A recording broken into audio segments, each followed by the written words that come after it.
हैं। बुलेटिन का बाकायदा आगाज करेंगे। सबसे पहले आपको बताएंगे साबिक वजीर आजम मियां मोहम्मद नवाज शरीफ ये कहते हैं कि मुझे जेल की बैरक से बाहर भी नहीं निकलने देते। जेल वाले कहते हैं आप वजीर आजम रहे, आपको सिक्योरिटी दी है, मुझे मुल्क को तरक्की देने का ये सिला दिया जा रहा है। जी बिल्कुल, आपको अपडेट कर रहे हैं। साबिक वजीर आजम मियां मोहम्मद नवाज शरीफ के बयान के हवाले से उनका कहना था कि मुझे जेल की बैरक से बाहर भी नहीं निकलने देते। जेल वाले कहते हैं आप वजीर आजम रहे हैं, आपको सिक्योरिटी दी है, मुझे मुल्क को तरक्की देने का यह सिला दिया जा रहा है।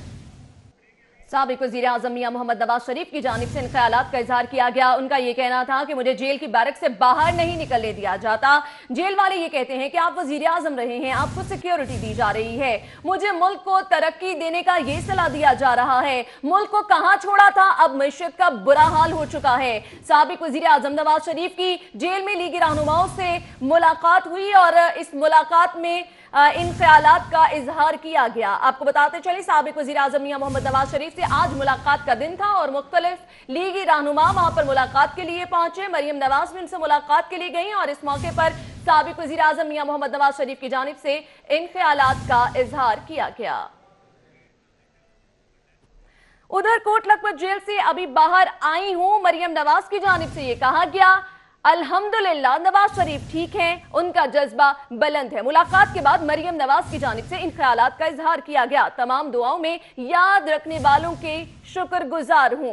आपको बताते चले मियां मोहम्मद नवाज शरीफ से मुलाकात के बाद मरियम नवाज की जानिब से इन ख्यालात का इजहार किया गया। साबिक वजीर आजम मियां मोहम्मद नवाज शरीफ से आज मुलाकात का दिन था और मरियम नवाज ने साबिक वजीर आजम से मुलाकात की और मुलाकात के बाद उन्होंने बाहर आते ही जेल से उनका यह कहना था कि अल्हम्दुलिल्लाह नवाज शरीफ ठीक हैं और उनका जज्बा बुलंद है। उनकी जानिब से मजीद कहा गया कि खास तौर पर उन लोगों का शुक्रिया अदा किया जिनकी जानिब से दुआएं की गई और मरियम नवाज की जानिब से दुआओं में याद रखने वालों का शुक्रिया भी अदा किया गया। अब आपको बताएं शहबाज शरीफ की नैब की ज़ेर हिरासत प्रोडक्शन ऑर्डर की वजह से इस्लामाबाद मुंतकिली के लिए सरकारी खजाने से लाखों रुपए सर्फ हुए। आपको अपडेट कर रहे हैं शहबाज शरीफ की नैब की ज़ेर हिरासत प्रोडक्शन ऑर्डर की वजह से इस्लामाबाद मुंतकिली के लिए सरकारी खजाने से लाखों रुपए सर्फ हुए। इसी पर हम मज़ीद तफसीलात भी जानेंगे नुमाइंदा सीरी 42 सऊद बट से। जी सऊद बताइएगा, लाखों रुपए सर्फ किए गए, ये क्या मामला है? साबिक वज़ीर आला पंजाब मियां मोहम्मद शहबाज शरीफ जब तक नैब की हिरासत में रहे हैं तो हुकूमती ख़जाने से लाखों रुपए खर्च किए गए हैं। ज़राए की जानिब से ये बताया गया है कि शहबाज शरीफ को जो इस्लामाबाद प्रोडक्शन ऑर्डर जारी होने पर मुंतकिल किया जाता था तो 60 से 70 हज़ार रुपये उनके एक ट्रैवल पे कॉस्ट होती थी। खुसूसी तौर पर जब उनको इस्लामाबाद मुंतकिल किया गया तो तकरीबन 1 लाख रुपए का खर्चा हुकूमती ख़जाने को अदा करना पड़ा। साथ ही साथ ज़राए की जानिब से बताया गया कि जब शहबाज शरीफ को इस्लामाबाद मुंतकिल किया गया, हवाई जहाज़ का सफ़र किया गया तो उसकी जो रकूम थी वो नैब लाहौर ने अदा की, जिसका सारा खर्चा नैब लाहौर को पड़ा। अभी भी शहबाज शरीफ के प्रोडक्शन ऑर्डर जारी होते हैं और जेल से उनको जब इस्लामाबाद मुंतकिल किया जाता है और वापस लाया जाता है तो तकरीबन 60 से 70 हज़ार रुपये खर्चा आता है। इसी तरह शहबाज शरीफ की जब नैब अदालत में पेशी होती है तब भी हज़ारों रुपये सर्फ होते हैं। इस तरह ज़ेर हिरासत शहबाज शरीफ पंजाब हुकूमत को काफ़ी महंगे पड़ रहे हैं और बार बार हुकूमती ख़जाने से जो पेमेंट्स की जा रही हैं सिक्योरिटी के नाम पर वो सरासर बोझ हुकूमती ख़जाने पर आ रहा है। ज़रा की जानिब से बताया गया है कि जो एहतसाब अदालत की पेशियाँ होती हैं उसमें पंजाब गवर्नमेंट की गाड़ियाँ और पुलिस की जो गाड़ियाँ इस्तेमाल होती है उसकी पेमेंट भी पंजाब गवर्नमेंट के ख़जाने से की जाती है। जबकि जो बाय एयर शहबाज शरीफ को प्रोडक्शन ऑर्डर्स के लिए इस्लामाबाद मुंतकिल किया जाता था ताकि वो इजलास में शिरकत कर सकें, उसका तमाम जो टिकटों के खर्चे थे वो सारे के सारे नैब लाहौर ने अदा किए। तो मुलजिम भी शहबाज शरीफ बने और ठीक ठाक खर्चा भी करवा दिया उन्होंने हुकूमत पंजाब का और उन टैक्स पेयर्स के पैसों का जो टैक्स पेयर अपने पाकिस्तानी कौम के जो टैक्स पर पैसे कटवाते हैं उनके पैसों। ठीक है सऊद, आपका बहुत शुक्रिया। बशीर अहमद नासिर की अदम दिलचस्पी के बायस फ्रंट डेस्क के अफसरान के घरों के चूल्हे ठंडे पड़ गए हैं। कॉन्ट्रैक्ट बहाल न होने की वजह से फ्रंट डेस्क के अफसरान को 4 माह से तनख्वाहें नहीं मिल पा रही। वजूहात इसकी क्या बताई जा रही है, इरफान मलिक से जान लेते हैं। इरफान बताएगा, 4 माह से तनख्वाहें नहीं मिल पा रही, वजह क्या बताई जा रही है? लाहौर बशीर अहमद नासिर की अदम दिलचस्पी के बायस फ्रंट डेस्क के जो एहलकार हैं उनके घरों के चूल्हे ठंडे पड़ गए हैं।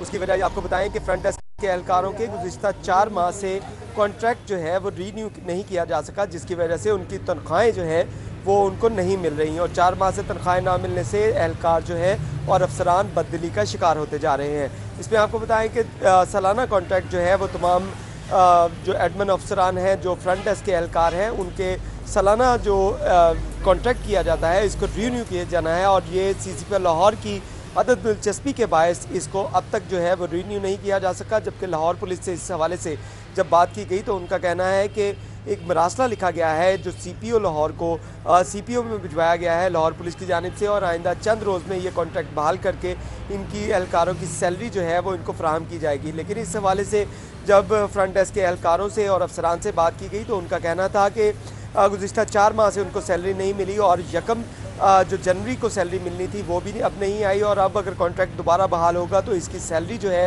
वो फरवरी में जाके इनको मिलेगी और वो भी जो चारों सैलरियाँ होंगी वो यकमुश्त नहीं मिलेंगी बल्कि उसको भी एक माह की सैलरी करके दी जाएगी। बहुत शुक्रिया आपका। और अभी आपको बताएं, भारतीय कबड्डी टीम के खिलाड़ी लाहौर पहुंच गए हैं और इस वक्त मीडिया से गुफ्तगू कर रहे हैं। आइए आपको बराह रास्त ले चलते हैं। पाकिस्तान तो गया जी, आपसी भाईचारा बहुत ज़्यादा होगा। 2 दिन दफा पहला भी खेल के गया पाकिस्तान से, ਹੁਣ ਬਹੁਤ ਖੁਸ਼ੀ ਹੋਈ ਸਾਨੂੰ ਆ ਕੇ ਮੇਰੇ ਸਾਰੇ ਸਾਡੇ ਸਪੋਰਟਸਮੈਨ ਬਹੁਤ ਖੁਸ਼ ਨੇ ਇੱਥੇ ਆ ਕੇ। सरदार जी ਤੁਸੀਂ ਚਾਹੁੰਦੇ ਹੋ ਕਿ ਆਪਸ ਵਿੱਚ ਚਲੋ ਕ੍ਰਿਕਟ ਨਾ ਸਹੀ ਕਬੱਡੀ ਤੇ ਹੁੰਦੀ ਰਹੇ ਦੋਵਾਂ ਪੰਜਾਬਾਂ ਦੀ ਜਿਹੜੀ ਹੈ ਹੱਦ ਪਈ ਹੋਈ ਹੈ ਇਹਨੂੰ ਖਤਮ ਹੋਣਾ ਚਾਹੀਦਾ ਹੈ। ਅਸੀਂ ਤਾਂ ਕਹਿੰਦੇ ਵੀ 6 ਮਹੀਨੇ ਬਾਅਦ 1 ਮੈਚ ਹੋਣਾ ਚਾਹੀਦਾ ਜੀ, ਘੱਟੋ ਘੱਟ ਸਾਲ 'ਚ 2 ਮੈਚ ਤਾਂ ਹੋਣ। ਅਸੀਂ ਆਈਏ ਚੜ੍ਹਦੇ ਪੰਜਾਬ ਦੇ ਲੈਵੇ ਪੰਜਾਬ ਦਾ ਪ੍ਰੋਗਰਾਮ ਲੈ ਕੇ ਜੀ ਇੰਸ਼ਾਅੱਲਾ। सरदार की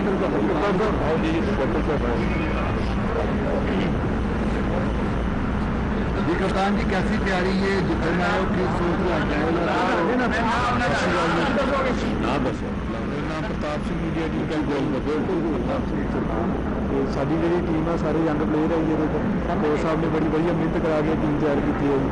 अपने तो बहुत उम्मीदा लैके आए बाकी वाहगुरू ना जी अपना प्रताप सिंह जी। प्रताप सिंह तो खुला टीम नहीं है जूनियर मुंडे तो पाकिस्तानी टीम तो बड़ी मजबूत है कि मुकाबला कैसा देखते हो क्योंकि बड़े स्टार तो है ही टीम। ਵੇਖੋ ਭਾਜੀ ਸਟਾਰ ਜਿਹੜੇ ਵੀ ਨੇ ਉਹ ਗਰਾਊਂਡ 'ਚ ਵੜ ਕੇ ਹੀ ਸਟਾਰ ਬਣਦੇ ਆ ਤੇ ਗਰਾਊਂਡ 'ਚ ਹੀ ਪਤਾ ਲੱਗੇਗਾ ਵੱਡੇ ਨੇ ਕਿ ਛੋਟੇ ਨੇ।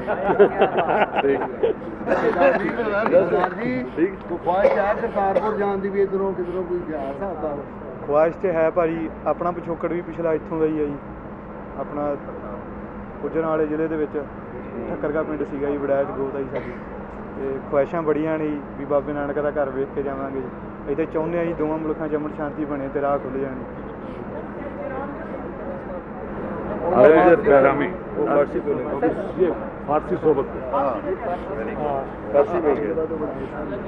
बिस्मिल्लाहिर्रहमानिर्रहीम। अर्ज़ सलाम व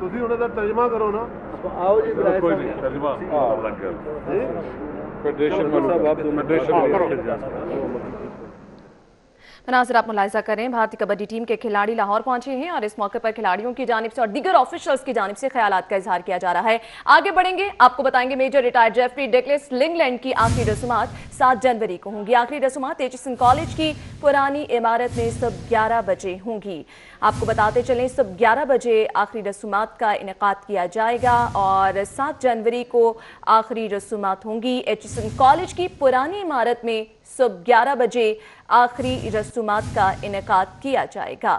सुबह 11 बजे बाकायदा तौर पर आखिरी रसूमात जो हैं उनका आगाज़ किया जाएगा। 7 जनवरी को आखिरी रसूमात अदा की जाएंगी। ब्रेक के बाद खुशामदीद खबरों का सिलसिला आगे बढ़ाएंगे। आपको बताएंगे गवर्नर पंजाब चौधरी मोहम्मद सरवर से फार्मास्यूटिकल कंपनियों के वफ्द की मुलाकात हुई है। वफ्द की क़यादत चेयरमैन फार्मास्यूटिकल अंसर फारूक ने की है। आपको अपडेट कर रहे हैं, गवर्नर पंजाब चौधरी मोहम्मद सरवर से फार्मास्यूटिकल कंपनीज की वफ्द की मुलाकात हुई है। वफ्द की क़यादत चेयरमैन फार्मास्यूटिकल अंसर फारूक ने की। फार्मास्यूटिकल का हेपेटाइटिस के 15,000 मरीजों के लिए मुफ्त अद्वियात का ऐलान भी सामने आया है।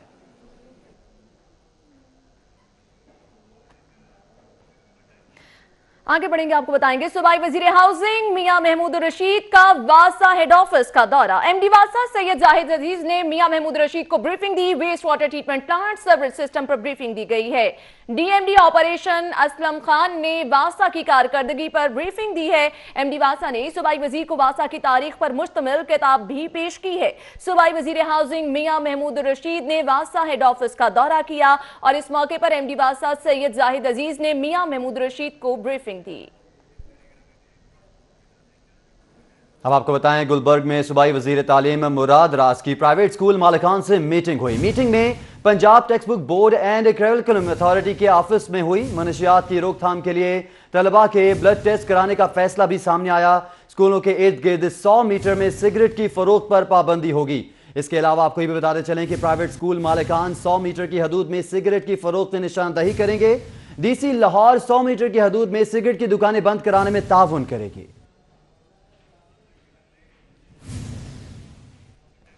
आगे बढ़ेंगे, एपका स्पेशल एजुकेशन डिपार्टमेंट के मुलाजमीन की जानिब से मुतालिबात की मंजूरी के लिए एहतजाज। नायब सदर एपका जमशेद इकबाल का यह कहना है कि टेक्निकल और नॉन टेक्निकल स्टाफ की अपग्रेडेशन समेत ग्रुप इंश्योरेंस और मुलाजमीन का अलाउंस बहाल किया जाए। दीगर मुतालिबात क्या हैं, जानते हैं जुनैद रियाज से। जुनैद, बताइएगा। जिस वक्त हम गुलबर्ग में मौजूद हैं, जहां पर एपका स्पेशल एजुकेशन के ज़रिए तमाम अपने मुतालबात की मंजूरी के लिए यहां पर मुलाजमीन सरापा एहतजाज, इनके क्या मुतालबात, इसी वाले से हम बात करेंगे। एपका स्पेशल एजुकेशन के नायब सदर जमशेद इकबाल हमारे साथ मौजूद हैं। जी, क्यों एहतजाज कर रहे हैं आप लोग? हम एहतजाज कर रहे हैं, पिछली हुकूमत के अंदर जब क्लर्कों की अपग्रेडेशन हुई थी तो हमने ये मुतालबात किए थे कि अपग्रेडेशन क्लर्कों के साथ साथ दूसरे कैडर्स के से आगे निकल गए हैं। हमारे जो टेक्निकल और नॉन टेक्निकल कैडर्स हैं वो अभी तक अपग्रेडेशन से महरूम हैं। हमारा 3 साल से ये मुतालबा था और पिछली हुकूमत हमें लॉलीपॉप दे दे के उसने वक्त गुजार दिया और हमारा कोई काम नहीं किया। अब नया पाकिस्तान, नई हुकूमत है तो हमने उनके सामने अपने मुतालबात रखे हैं कि जो टेक्निकल और नॉन टेक्निकल कैडर्स की अपग्रेडेशन रहनी बाकी है उनको फौरी तौर पर अपग्रेड किया जाए और दूसरों सूबों की तरह हमारे जो बेसिक तनख्वाह में फ़र्क है 7.5% उसको भी ख़त्म करते हुए हमें हमारी तनख्वाहों में इजाफा किया जाए और हाउस रेगुलेशन जो सिर्फ सेक्रेटरीट मुलाजमीन को दिया गया है उस सतह पर पूरे पंजाब में हाउस रेगुलेशन को बहाल किया जाए और हमें रेगुलेशन दी जाए। हमारा पुरजोर मुतालबा है अपने सेक्रेटरी स्पेशल एजुकेशन से और डीजी स्पेशल एजुकेशन से और वज़ीर आला पंजाब से कि हमारे मुतालबात जो हमारे हकीकी मायनों में एक सही और दुरुस्त मुतालबात है उनको तस्लीम करते हुए अपने नए पाकिस्तान होने का और नई हुकूमत आने के बाद तब्दीली का जो उन्होंने नारा लगाया था उसको पूरा करते हुए हमारे मुतालबात को पूरा किया जाए। मैं स्पेशल एजुकेशन मियां रियाज और हाजी अरशाद और लाला असलम और अबू हुरैरा की तरफ से जो हमारे एपका के सदर हैं उन सब की तरफ से मुतालबा करता हूँ कि हमारे मुतालबात को फौरी तौर पर पूरा किया जाए। जी, आपने बात सुनी नायब सदर जमशेद इकबाल की। बहुत शुक्रिया जुनैद रियाज आपका। अब कुछ बात करेंगे शेडिंग के मसले के हवाले से। टाउनशिप उमर फारूक रोड के दुकानदारों का लोड शेडिंग के खिलाफ एहतजाज सामने आया है। दुकानदारों का बिजली की लोड शेडिंग खत्म करने का मुतालबा भी सामने आया है। इसी पर हम मजीद भी बात करेंगे नुमाइंदा सिरी 42 वकार घुमन से। जी वकार, बताइएगा मजीद क्या मुतालबात है मुजाहिरीन के? और जी, शहर में बिजली की गैर एलानिया लोड शेडिंग के खिलाफ और शहरी सरापा एहतजाज हैं। इस वक्त हम उमर फारूक रोड टाउनशिप में मौजूद हैं और जो दुकानदार हैं, जो ताजर हैं और जो आम आवाम है वो यहाँ पर एहतजाज कर रही है और इनका ये मुतालबा है कि बिजली की जो लोड शेडिंग है उसको ख़त्म किया जाए। दुकानदारों से हम बात करते हैं कि इनके मामला कैसे चल रहे हैं, बिजली ना होने की वजह से कैसे आपका कारोबार चल रहा है? भाईजान, कारोबार तबाह हो गए हैं जब से नई हुकूमत आई है। पहले गैस नहीं आती, तब तो बिजली भी नहीं आती, जिस वजह से कारोबार बहुत ख़राब हो चुके हैं हमारे। कोई टाइम होना चाहिए बिजली का, ये तो कोई टाइम नहीं है। जब से नई तब्दीली का नाम लेके आए और इन्होंने ऐसी तब्दीली है कि सब कुछ ही ख़त्म कर दिया, कारोबार तो बिल्कुल नहीं। नमाजी हजरात भी यहाँ पर मौजूद हैं, उनसे भी बात करते हैं। खैर साहब, मस्जिद के मामला कैसे चल रहे हैं? बिजली ना होने की वजह से वज़ू के लिए पानी कहाँ से आ रहा है? बाकी जो मामला है कैसे चला रहे हैं? जब बिजली नहीं होती तो मस्जिद में पानी भी नहीं होता, तो नमाजियों को बहुत परेशानी होती है। मस्जिद में आएँ और वज़ू के लिए पानी ना हो तो बहुत परेशानी तारी होती है।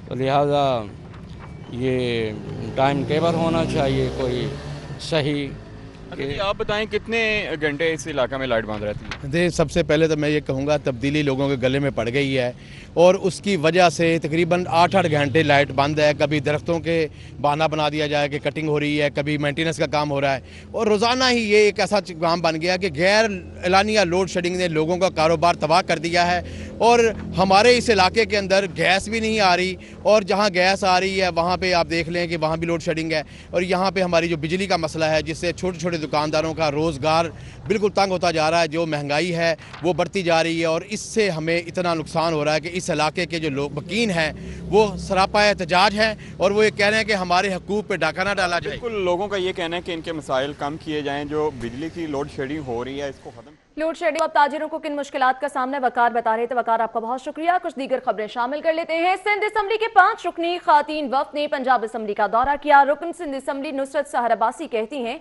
कि कानून साज इदारों में खातीन के हवाले से कानून साजी में मजीद बेहतरी की जरूरत है।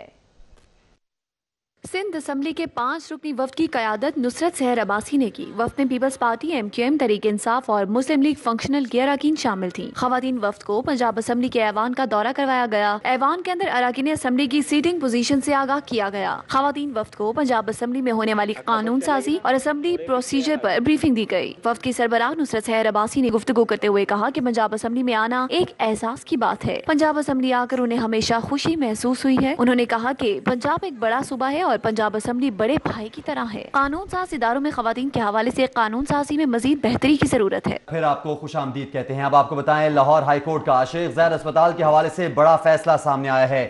शेख ज़ैद अस्पताल का इंतजाम 6 साल बाद सूबाई हुकूमत से लेकर वफाक के सपुर्द कर दिया गया। 18वीं तरमीम के बाद शेख ज़ैद अस्पताल का इंतजाम सूबे के सपुर्द नहीं होगा, अदालत की जानिब से बताया गया। एक नोटिफिकेशन ने अस्पताल का इंतजाम सूबे के सपुर्द किया। काबीना की मंजूरी के बाद अस्पताल का इंतजाम सूबे को देने का मजाज नहीं था। जस्टिस मोहम्मद फारूक इरफान खान ने नासिरुद्दीन और दीगर की दरख्वास्तें मंजूर कर ली हैं। जी बिल्कुल, आपको अपडेट कर रहे हैं।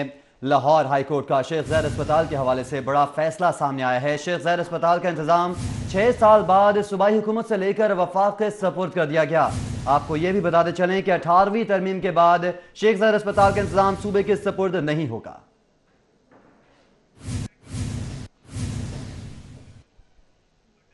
सुप्रीम कोर्ट में पंजाब में मेगा मंसूबों से मुतल्लिक केस की समाअत हुई। चीफ जस्टिस की सरबराही में 3 रुकनी बेंच ने समाअत की। ऑरेंज लाइन के प्रोजेक्ट डायरेक्टर सप्तैन हलीम भी अदालत में पेश हुए। चीफ जस्टिस साकिब निसार ने कहा, ऑरेंज लाइन मंसूबे में ठेकेदारों के वाजिबुल अदा पैसों का तनाजा है। अदायगी ठेकेदारों के लिए खून का काम करती है। ठेकेदार को पैसे मिलेंगे तो काम करेगा। हमने कहा था जो पैसे बनते हैं दे दिए जाएं, ठेकेदारों को रकम की अदायगी की जाए। तफसीलात जानिए इस रिपोर्ट में।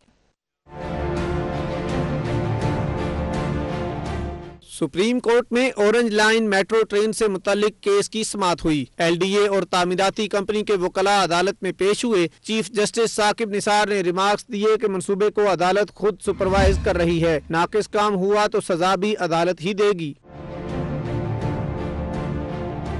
निजी कंपनी के वकील नईम बुखारी ने बताया कि LDA मंसूबे को मुकम्मल नहीं करना चाहता। हमें 1 अरब की अदायगियां नहीं की जा रही। चीफ जस्टिस ने कहा कि कंपनियों को पैसा मिलेगा तो काम होगा। बिलों की अदायगी तामीराती कंपनियों के लिए शहरक की हैसियत रखती है। अदालत ने तामीराती कंपनियों को 1 अरब रुपए की अदायगियों के चेक आइंदा समाअत पर पेश करने का हुक्म दिया, जबकि कंपनियां LDA को 1 अरब की बैंक गारंटी फराहम करने की पाबंद होंगी। चीफ जस्टिस ने कंपनियों को खबरदार किया कि मुकर्रर वक्त तक काम मुकम्मल ना हुआ तो जुर्माना भी होगा। समाअत पीर तक मुलतवी कर दी गई।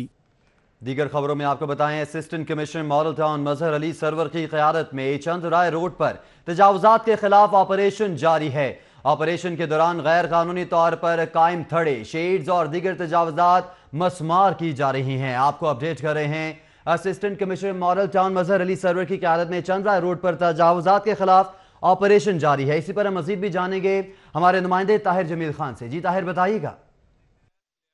जी बिल्कुल, इस वक्त हम चुंगे मरसदू चंद्राय रोड पर मौजूद हैं और आज यहाँ पर तजावुज़ात के खिलाफ ऑपरेशन किया जा रहा है, जिसके दौरान जो मुख्तलिफ शेड, सड़े और दीगर जो गैर कानूनी तामीरात है वो मिसमार की जा रही हैं। भारी मशीनरी यहाँ पर मौजूद है और पुलिस की नफर भी मौजूद है किसी भी किस्म की मज़ाहमत से निपटने के लिए। अब operation assistant commissioner Model Town Mazhar Ali Sarwar की क़यादत में हो रहा है, उन्हीं से तफसीलात जानते हैं मजीद। अच्छा सर बताइएगा, आज के ऑपरेशन क्या तफसीलात है? कल बाबर चौक और गोंदल चौक में हुआ, आज चंद्राय रोड पर हो रहा है। मजीद कितना ऑपरेशन जारी रहेगा और आज मजीद क्या तफसीलात हैं अब तक होने वाले ऑपरेशन की? बिस्मिल्लाहिर्रहमानिर्रहीम जी, जो आज के ऑपरेशन के हवाले से अगर हम बात करें तो ये तकरीबन पिछले 3-4 घंटे से जारी है जी। अभी तक जो ये चंद्राई रोड पे हम मौजूद हैं और अभी हम तकरीबन 2.5 से 3 किलोमीटर का जो एरिया है जो रोड के साथ साथ जो मार्केट चल रही थी वो हमने कवर किया है और अभी तक हम तकरीबन 40 से ज़ायद जो थड़े हैं वो हम इधर से रिमूव कर चुके हैं और तकरीबन कोई 15 से 20 के दरमियान जो है हमारे अभी शेड्स की तादाद हो चुकी है जो हमने यहाँ से रिमूव किए हैं। और बाकी ये जी हमारी ये ऑपरेशन जो है तकरीबन पिछले 3 दिन से जारी है। इसमें हमने टाउनशिप जो था बाबर चौक, अजमत चौक, उसके बाद जो हमारा कॉलेज रोड और आज चंद्राई रोड पे आज हमारा तीसरा दिन है इस ऑपरेशन का। तो इसमें हमने यही हमारा प्लान था कि जी पहले हमने जो मेन मार्केट से उनको फोकस किया था वो अल्हम्दुलिल्लाह काफ़ी हद तक हम उसमें उन्हें क्लियर कर चुके हैं। और अब जो अब ये इंटरनल रोड हैं इनके साथ रोड उसके साथ साथ जो मार्केट्स हमारी चल रही हैं अब ये हमारा जो ऑपरेशन उस फेज़ में दाखिल हो चुका है और उसके ऊपर हम ऑपरेशन कर रहे हैं। सर ये भी शिकायत देखने में आ रही है। ताहिर जमील हमारे साथ मौजूद है, आपका बहुत शुक्रिया। अब आपको बताएं मॉडल करार दी गई मॉल रोड पर अदालती और जिले इंतजामिया के अहकामात के बरक्स मुतादिद जगहों पर डबल लाइन पार्किंग, फुटपाथ पर भी पार्किंग की सहूलत मयसर है। सूरत हाल क्या है उस्मान अलीम से जान लेते हैं। उस्मान, मनाजर हम देख सकते हैं, इस पर कोई कार्रवाई नहीं की गई क्या? अदालती और ज़िले इंतज़ामिया के अहकामात के बावजूद शहर में जो कि मॉडल करार दी गई शाहराह है माल रोड, यहाँ पर 1 लाइन पार्किंग की खिलाफ वर्जी जो है वो की जा रही है। यहाँ पर आप अब भी देख सकते हैं कि बड़ी तादाद में जो गैर कानूनी पार्किंग स्टैंड्स हैं इन पर बड़ी तादाद में मोटरसाइकिल जो हैं वो लगाई गई हैं और इसके साथ साथ जो फुटपाथ जिसको पैदल चलने वालों के लिए रास्ता बनाया गया है इस पर भी ये पार्किंग जो है वो आप देख सकते हैं कि किस तरीके से मोटरसाइकिल जो हैं वो फुटपाथ पर भी जो है वो पार्क की गई हैं और इनके खिलाफ किसी किस्म की कोई भी कार्रवाई जो है वो अमल में नहीं लाई गई। और अदालत और इसके साथ साथ ज़िले इंतजामिया की जानिब से लाहौर पार्किंग कंपनी को वाज़ेह तौर पर अहकामात दिए गए थे कि माल रोड जो कि मॉडल करार दी गई है यहाँ पर सिंगल लाइन पार्किंग होनी चाहिए, मगर इसके बरअक्स यहाँ पर डबल लाइन पार्किंग भी हमें दिखाई देती है। फुटपाथ पर भी जो मोटरसाइकिलें हैं वो पार्क दिखाई देती हैं, जबकि माल रोड फैसल बैंक के करीब जो कि हाल रोड के बिल्कुल करीब में है यहाँ पर गैर कानूनी तरीके से जो पार्किंग स्टैंड है, इलीगल पार्किंग स्टैंड, ये भी चलाया जा रहा है। जैसा कि मेरा कैमरामैन इम्तियाज आपको दिखा सकता है कि मेरा दिखा सकते हैं यहाँ पर बाकायदा तौर पर जो डबल लाइन पार्किंग है वो भी की गई है और यहाँ पर यह गैर कानूनी तरीके से ये पार्किंग स्टैंड कायम किया गया है जिसके खिलाफ ज़िले इंतजामिया की जानिब से अब तक किसी किस्म की कोई भी कार्रवाई जो है वो अमल में नहीं लाई जा सकी। और ये जो अदालती और ज़िले इंतजामिया के अहकामात हैं इनकी खुली खिलाफ वर्जी है कि यहाँ पर गैर कानूनी तौर पर ये पार्किंग स्टैंड जो है वो चलाया जा रहा है और यहाँ पर जो लोग हैं वो भी इससे परेशान हैं। यहाँ पर जो ट्रैफिक मसाइल हैं वो भी ठीक है, बहुत शुक्रिया उस्मान का। खुशामदीद, खबरों का सिलसिला आगे बढ़ाएंगे। आपको बताएंगे सब्जाजार के करीब डुब्बनपुरा के इलाके में रेहड़ी दानों का इकबाल टाउन में इंतजामिया के खिलाफ एहतजाज और रेहड़ी बानों की जानिब से एहतजाज किया जा रहा है अपने मुतालिबात के हक में। इस पर मजीद बात करते हैं, हमारे नुमाइंदे अबू बकर शेख हमारे साथ मौजूद हैं। अबू बकर बताइएगा क्या तफसीलात हैं?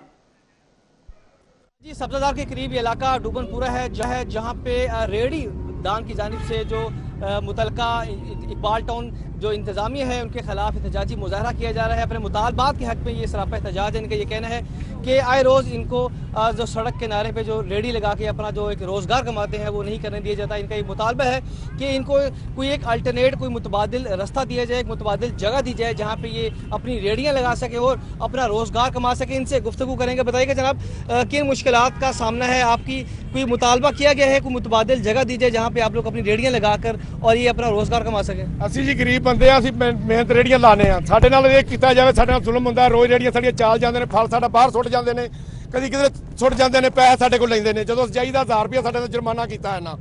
ਅਸੀਂ ਇਹ ਚਾਹੁੰਦੇ ਆ ਸਾਨੂੰ ਚਲੋ ਗਰੀਬ ਆਦਮੀ ਅਸੀਂ ਕਿਤੇ ਜਾਈਏ। ਮੈਂ ਸ਼ੂਗਰ ਦਾ ਮਰੀਜ਼ ਆ, ਲੱਤ ਮੇਰੀ ਫ੍ਰੈਕਚਰ ਹੋਈ ਏ, ਬੱਚੇ ਨੇ ਨਿੱਕੇ ਕਿਰਾਏ ਤੇ ਮੇਰਾ ਮਕਾਨ ਹੈ, ਗਰੀਬ ਆਦਮੀ ਆ ਮੈਂ, ਨਿੱਕੇ ਨਿੱਕੇ ਬੱਚੇ ਪਾਲਣ ਡਿਆ। ਸਾਨੂੰ ਜਾਂ ਕੋਈ ਜਗ੍ਹਾ ਮੁਤਾਲਬ ਦਿੱਤੀ ਜਾਵੇ जिथे ਅਸੀਂ बाहर जाके अपने रोज़गार किन तहफ़्फ़ुज़ात किया जा रहा है। आपने मुलाहिज़ा किया। अबू बकर आपका बहुत शुक्रिया। अभी आपको बताएं नवाज शरीफ से लीगी रहनुमा सुहेल ज़ियाबट की मुलाकात हुई है। कोट लखपत जेल में साबिक़ वज़ीर आज़म मियां मोहम्मद नवाज शरीफ से लीगी रहनुमा सुहेल ज़ियाबट की मुलाकात हुई है। बट साहब आप भी जेल में रह चुके हैं। नवाज शरीफ की जानिब से इन ख्यालात का इजहार किया गया। उनका कहना था यहाँ लोग आपकी बड़ी तारीफ करते हैं, जेल में कहाँ अच्छा वक्त गुजरता है। सुहेल ज़ियाबट की जानिब से इन ख्यालात का इजहार किया गया। कोट लखपत जेल में साबिक़ वज़ीर आज़म मियां मोहम्मद नवाज शरीफ से लीगी रहनुमा सुहेल ज़ियाबट की मुलाकात हुई और इस मुलाकात में साबिक़ वज़ीर आज़म मियां मोहम्मद नवाज शरीफ का ये कहना था कि बट साहब आप भी जेल में रह चुके हैं, यहाँ लोग आपकी बहुत तारीफ करते हैं, जबकि सुहेल ज़िया भट्ट ने कहा कि जेल में कहाँ अच्छा वक्त गुजरता है। दोनों में ये मुकालमा हुआ, एक दूसरे से इजहार ख्याल किया गया। आपको बताते चले साबिक वज़ीर आज़म मियां मोहम्मद नवाज शरीफ से मुलाकात का आज रोज था और मुख्तलिफ लीगी रहनुमाओं ने उनसे मुलाकात की और लीगी रहनुमा सुहेल ज़िया भट्ट ने भी आज उनसे मुलाकात की। आपको बताते चलें साबिक वज़ीर आज़म मियां मोहम्मद नवाज शरीफ से आज मुलाकात का रुख था और मुख्तलिफ रहनुमाओं ने आज उनसे मुलाकात की।